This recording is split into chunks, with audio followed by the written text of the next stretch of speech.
요즘 기름이 떨어져서 주유를 하다 보면 하루가 다르게 점점 기름값이 오른다는 생각이 드는데요. 웬만한 서울 주유소의 휘발유 가격은 이미 리터당 1,700원을 훌쩍 넘어섰고 이제는 고급 휘발유 가격인 2,000원에 육박하거나 넘어선 주유소도 눈에 띕니다. 자동차로 출퇴근을 하시는 분들이라면 피할 수 없는 것이 바로 주유비이며 지금같이 어려운 상황 속에서 우리들에게 가장 무서운 고정지출 비용은 기름값이죠. 하지만 현재 끊임없이 기름값이 오르면서 우리들의 주머니 사정은 더욱 힘들어지고 있는데요. 무려 11개월째 전국 주유소가 오름세이며 어떻게 된 건지 지금 바로 알아보도록 하겠습니다.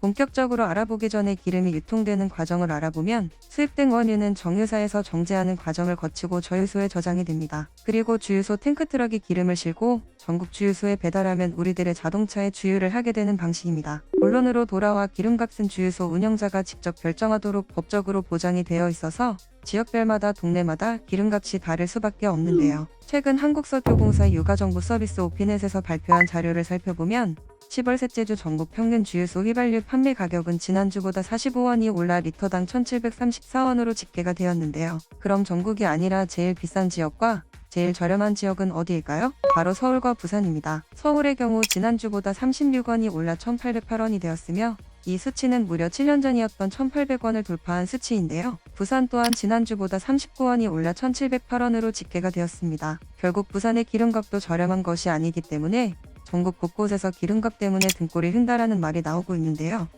심지어 일반 정유사보다도 입금 가격이 굉장히 저렴한 알뜰주유소 또한 확대를 하겠다고 산업통상자원부에서 발표했지만 현실적으로는 어려움이 많이 보입니다. 알뜰주유소는 일반 주유소와는 다르게 정부에서 추진하는 주유소로 공기업인 한국석유공사에서 전국에 있는 모든 알뜰주유소에 필요한 기름을 대량으로 구매하기 때문에 훨씬 낮은 단가에 기름을 구할 수 있는 곳이기에 많은 분들이 선호하는 곳이죠. 본격적으로 기름값이 오르기 시작한 건 2020년 11월부터인데요. 대한석유협회에 따르면 2020년 연평균이 휘발유 1,381원, 경유 1,189원이었으며 각각 휘발유는 25%, 경유는 29% 급등한 것입니다. 이 소식에 대한 여론의 반응을 알아보겠습니다.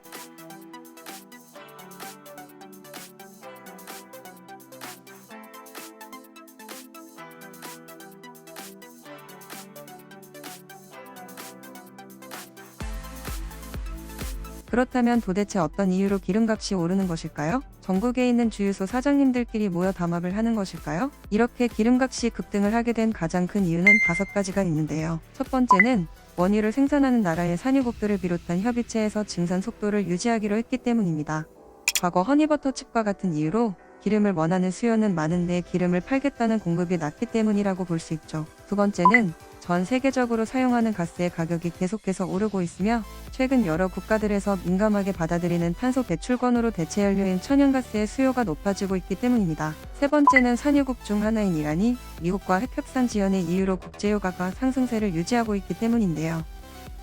2016년 기준으로 산유국 생산 순위가 5위인 이란이 현재 미국과의 사이가 틀어지면서 2020년도에는 석유 생산량이 9위로 하락한 것도 큰 원인으로 꼽을 수 있습니다. 그리고 네 번째는 미국의 원유 재고가 크게 감소했기 때문인데요. 이게 기름값이랑 무슨 상관이냐로 볼 수 있겠지만 많은 분들이 기름하면 사우디아라비아를 떠올리실 텐데요. 하지만 팩트는 미국이 세계 석유 생산량 1위로 결국 미국이 수입국가들 중 하나인 우리나라에게 기름을 잘 주지 않으면 우리는 비싼 돈 주고 주유를 할 수밖에 없는 것이죠. 마지막 5번째는 세계에서 가장 큰 투자은행인 모건 스탠리에서 내년 2022년에 국제 유가 전망 상향 조정을 했다는 점인데요. 결국 이 5가지의 톱니바퀴가 물려 우리들의 주머니를 가난하게 만드는 것이었죠. 이제는 각종 자동차를 생산하는 기업들은 내연기관 차를 판매 중단하는 계획까지 세웠는데요. 머지않은 미래에는 도로 위에 내연기관 차들이 아니라 전기차만 오는 세상이 찾아올 수 있겠지만 전기차 충전소 또한 많이 부족하기에 어떻게 짜여질지 지켜봐야 할 것 같습니다. 오늘 알아본 알뜰 상식에 대한 여러분들의 생각은 어떤가요? 그럼 또 다른 이야기로 찾아뵙겠습니다. 시청해주셔서 감사합니다.